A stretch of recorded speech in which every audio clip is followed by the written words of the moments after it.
Welcome to the tutorials for the SONAPHONE DataSuite software. In this video, I will show you how to use the AssetExpert tab with a small example. For this, I've already prepared a small asset tree of a power plant. A standard machine set consisting of a motor and a pump are created in the asset tree. I want to do some tests on this feed water pump. The task is to check the bearings of the motor and the pump.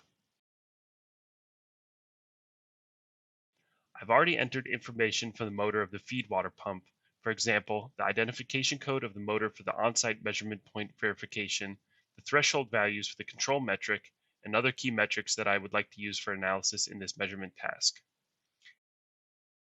In addition, I've added pictures to the measurement point that show the test object, as well as a text note with further information for the on-site measurement.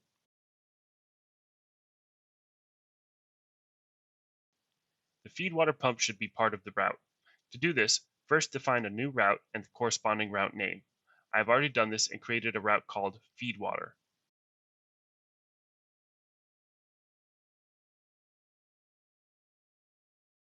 If you want to add a measurement point to the route, you have two options. One option is to drag and drop measurement points into the widget Route Details, or you can click the small point next to the measurement point in the asset tree.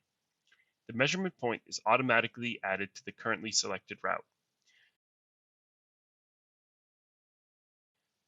When you have defined the route, you need to synchronize the route with your SONAPHONE handheld test device. Again, there are several options.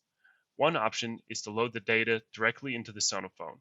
Alternatively, you can save the route data on your hard drive and later add it to your SONAPHONE.